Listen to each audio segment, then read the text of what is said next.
Assalamualaikum warahmatullahi wabarakatuh dan salam sejahtera. Aku Soleh Daim aka Sol dan aku ulas buku untuk korang.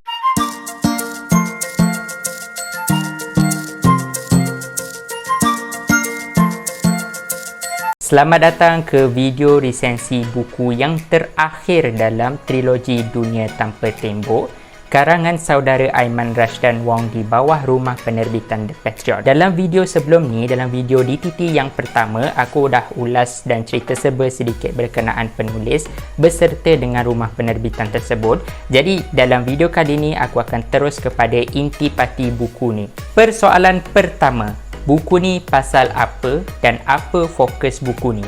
Okey, seperti buku-buku yang sebelumnya dalam trilogi Dunia Tanpa Tembok ni, buku DTT yang ketiga ni masih lagi membincangkan perihal-perihal politik antarabangsa berserta dengan geopolitik. Cuma dia lebih memberatkan dan memfokuskan pasal politik identiti lah, sebab kalau yang pertama dia cerita pasal politik kuasa tau, dan yang kedua pula adalah pasal politik geografi. Dia macam tempat, macam istilah-istilah heartland, rimland, Eurasia, chessboard, buffer zone, sphere of influence dan lain-lain lah. Manakala yang ketiga ini pula dia lebih kepada politik identity. Dia macam istilah-istilah neo-nationalism atau sentimen kewilayahan, sejarah pembentukan negara bangsa dan lain-lain semua tu lah. Seperti yang penulis tegaskan sebelum ni, iaitu ada 3 kunci utama dalam geopolitik dan hubungan antarabangsa, iaitu kunci pertama adalah kuasa. Artikel-artikel pasal politik kuasa banyak ditemukan dalam Dunia Tanpa Tembok yang pertama. Manakala kunci kedua iaitu geografi banyak ditemukan dalam DTT yang kedua. Dan yang ketiga ni pula adalah politik identity, ditemui dalam buku Dunia Tanpa Tembok yang ketiga. Persoalan kedua, apa laras bahasa yang digunakan dalam buku ni? Okey, aku dah jelaskan sebelum ni dekat 2 buku yang sebelumnya, dan buku yang ni pun tak jauh beza juga dengan 2 buku yang sebelumnya. Dia tetap menggunakan istilah-istilah yang popular dan mudah difahami oleh orang ramai. Orang-orang yang tak ada latar belakang politik atau hubungan antarabangsa pun boleh faham, tak ada masalah. Cuma aku dapati ada sedikit kelainan yang mana penulis agak sedikit beratkan style penulisan dia. Macam kalau 2 buku yang sebelumnya dia macam ada lawak-lawak dan ringan tau, senang gila nak faham. Tapi yang ketiga ni dia macam ada sedikit berat sikit, yang mana aku dapati nada penulis lebih tegas dan lebih serius dalam menjelaskan konsep-konsep dan konflik yang dihadapi oleh sesebuah negara. Okey, aku rasa aku faham lah, sebab benda yang nak disampaikan tu pun yang pasal identiti ni pun mungkin perlu pemahaman sejarah atau pemahaman yang lebih mendalam. Jadi tak hairanlah kalau penulis memberatkan sedikit style penulisan beliau. Tetapi jangan risau, sebab masih lagi mudah untuk difahami oleh orang awam. Jadi jangan risau, korang cuma beli dan baca sahaja, okey? Persoalan ketiga, apa yang membezakan buku Dunia Tanpa Tembok yang ketiga ni dengan 2 buku yang sebelumnya? Aku dapati ada 2 perbezaan yang signifikan. Yang pertama adalah saiz ketebalan.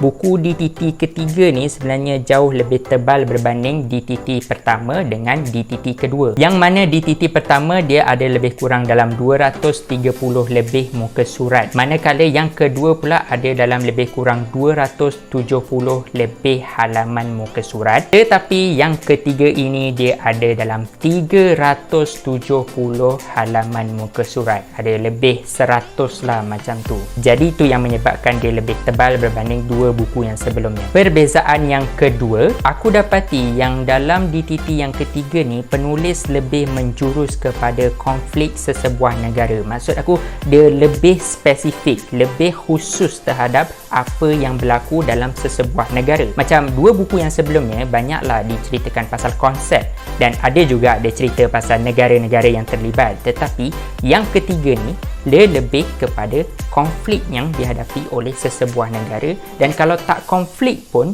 dia akan cerita asal usul sejarah bagaimana negara tersebut ditubuhkan. Yang menariknya, dia bermula dari Amerika, tak silap Amerika Utara sanalah, dan kemudian dia turun ke Mexico, lepas tu pergi ke Eropah, lepas tu cerita beberapa negara dalam Eropah, dan kemudian pergi ke Rusia sebelum pergi ke Timur Tengah, macam negara-negara Arab, Lebanon, dan juga negara-negara di Afrika seperti Tanduk Afrika, Yaman, Syria, dan kemudian pergi pula ke Asia macam negara China, lepas tu Jepun, Korea, dan ke bawahnya Myanmar, Thailand, negara Malaysia sendiri, Indonesia, dan negara-negara yang lainnya lah yang mungkin aku tak mampu nak sebutkan satu-satu sebab aku tak ingat dan malas nak rujuk sekarang. Nanti kalau tak aku macam menyenaraikan lah pula, bukan menerangkan dekat korang.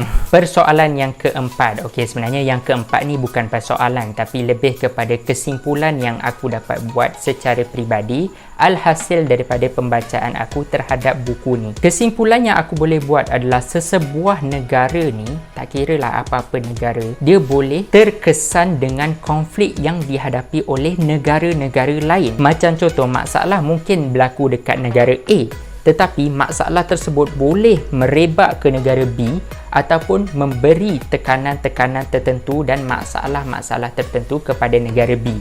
Dan begitu juga seterusnya, negara C, negara D dan negara-negara serantau lah, senang cakap. Jadi sebab itulah kalau contoh kita tak suka macam mana pun dengan sesuatu negara, kalau berlaku sesuatu masalah dekat negara tu, boleh jadi kita pun akan turut terkesan juga. Bergantung kepada faktor geografi, betapa dekatnya kita dengan dia, ataupun faktor ekonomi, macam mana urusan ekonomi kita dengan ekonomi negara tersebut lah. Jadi sebab itulah kita perlu cakna dengan perkembangan politik antarabangsa, macam apa yang berlaku dekat negara sekian atau apa yang berlaku dekat negara sekian. Kita janganlah hidup di bawah tempurung kelapa kita sahaja. Okey, kesimpulan kedua alias yang terakhir sekali dalam kesimpulan yang aku boleh buat terhadap buku ni, sejarah sangatlah penting. Sebab apa aku cakap macam tu? Sebab segala masalah yang terjadi hari ini boleh dikesan segala asal usulnya dan punca-puncanya dengan bantuan sejarah. Macam apa yang berlaku,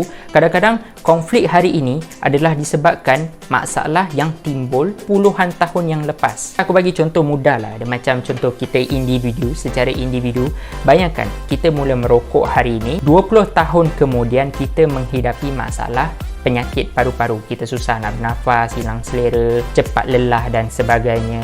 Nampak tak macam mana kesan berlakunya sesuatu kejadian hari ini boleh mendatangkan kesan yang jauh lama masalahnya di masa akan datang. Sebab itulah peri pentingnya kita mendalami dan memahami sejarah kita supaya kita boleh elakkan daripada masalah yang sama berlaku. Yang kedua, kita lebih tahu macam mana kita nak membentuk hala tuju masyarakat dalam negara kita. Okey, sebab macam kita dah tahu apa yang berfungsi dan apa yang tak berfungsi kan. Takkanlah kita tetap nak buat benda yang sama, dah kita tahu sendiri hasilnya macam mana. Itu namanya tak bijak. Jadi itulah dia kesimpulan untuk buku Dunia Tanpa Tembok yang ketiga ini aku boleh buat. Dan secara keseluruhannya buku ini memang bermanfaat, lagi-lagi kalau kita nak memahami pasal hal ehwal politik antarabangsa. Okey, politik antarabangsa ni sangat penting ya, sebab boleh jadi hidup kita aman, bahagia, tenteram dan damai sekarang, tapi minta jauhlah, na'udzubillah, tapi di masa akan datang nanti negara kita jadi huru-hara, jadi kucar kacir, na'udzubillah, kita tak naklah macam tu. Okey geng, jadi itulah sahaja resensi buku untuk Dunia Tanpa Tembok yang ketiga ini. Dan dengan erti kata lain, tamatlah trilogi Dunia Tanpa Tembok ni. Okey, aku ada baca wawancara penulis. Beliau diajukan beberapa soalan dan antara soalan yang diterima adalah, adakah siri Dunia Tanpa Tembok ini akan diteruskan lagi di masa akan datang? Kemudian penulis menjawab, ya, akan diteruskan lagi. Cuma okey, yang ni aku tambah lah. Cuma aku tak rasa dalam masa terdekat ni akan keluar Dunia Tanpa Tembok yang keempat. Sebab penulis baru sahaja siapkan politik untuk pemula dengan kalau tak silap aku, beliau tengah merangka manuskrip untuk kitab tamadun Cina kalau tak silap aku. Okey, sebelum aku tamatkan video untuk kali ni, aku teringin nak tahu korang dah pernah ke belum baca ketiga-tiga trilogi ini, ataupun tak kiralah salah satu daripada trilogi ini pun. Aku nak tahu apa pandangan korang terhadap buku ni. Apa yang korang rasa atau apa yang korang fikir pasal buku ni. Tolong tinggalkan komen dekat bawah sebab aku teringin sangat-sangat hendak membaca. Jadi sama-sama kita boleh bertukar-tukar fikiran dan bertukar pendapat, insya-Allah. Okey geng, jadi itulah sahaja video untuk kali ini. Terima kasih banyak kerana menonton. Jangan lupa tekan like dan subscribe. Tekan juga butang kecil loceng dekat bawah tu supaya korang tak terlepas video baru daripada aku, dan kita jumpa lagi di video akan datang. Ciao.